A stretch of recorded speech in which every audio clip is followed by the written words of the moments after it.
Auzubillahiminash-shaytanir-rajeem. Bismillahir-rahmanir-rahim. Assalamualaikum warahmatullahi wabarakatuh. Today our topic is verb. A verb is a word that tells us about an action or a state.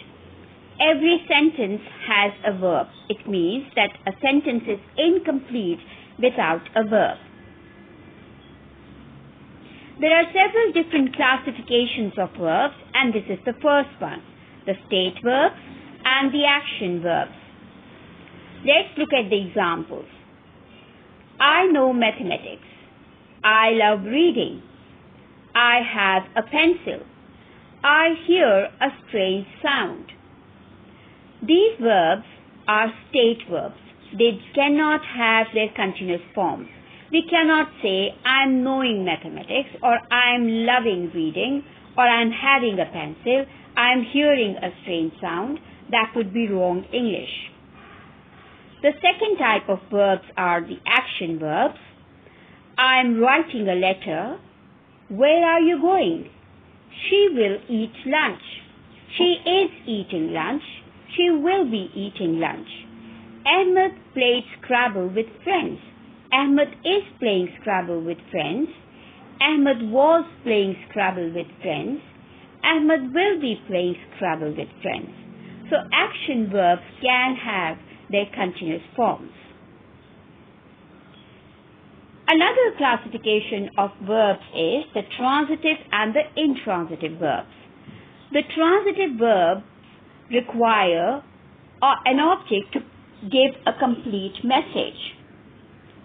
He hit a ball. He is the subject, hit is a verb, and a ball is the object. So hit is a transitive verb because it cannot communicate its complete meaning without the object. An intransitive verb does not require an object. For example, she laughed. She is the subject, laughed is the verb, and there is no object. And the meaning is communicated completely. So, laughed is an intransitive verb. Sometimes, some verbs can be transitive or intransitive. For example, I played. In this sentence, the word played is an intransitive verb. I played the game. In this sentence, we have the object the game, so played is acting like a transitive verb. Another classification of verbs is the regular and the irregular verbs. The regular verbs form their past and past participle by just taking ed, whereas irregular verbs have their own specific past and the past participle forms. For example, go, went, gone. Come, came, come. Eat, ate, eaten. Run, ran, run. Bring, brought, brought. Because the irregular verbs have their own specific forms, therefore, language learners have to memorize these forms to be able to use them. For regular verbs, there are certain rules to add ed. Let's look at them. Rules of adding ed. For most regular verbs, we just add ed to change them to the past tense. For example, talk becomes talked. Paint becomes painted. When the verb ends in e, we only add d. For example, arrive becomes arrived. Bake becomes baked.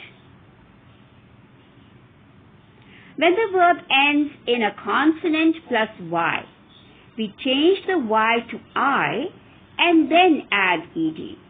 For example, study becomes studied. Embody becomes embodied.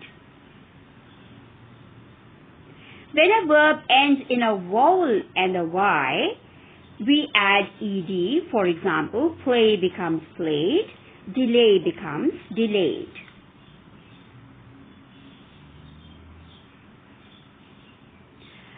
When a one-syllable verb ends in a vowel plus a consonant, we double the consonant. For example, stop. This is one-syllable word. So we will double the consonant P, and stop will become stopped with a double P.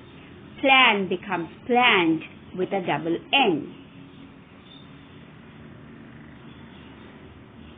When the stress is on the final syllable of a verb that ends in a vowel and a consonant, we double the consonant. Do not count W, X, and Y as consonants. For example, prefer. Second syllable is stressed. Therefore, we will double the last letter, which is R. Preferred. Permit, permit, permitted. When the stress is not on the final syllable of a verb that ends in a vowel and a consonant, we add ed only. For example, offer, offered, limit, limited.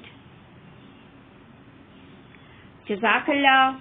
That's all for today. See you next time. Allah Hafiz.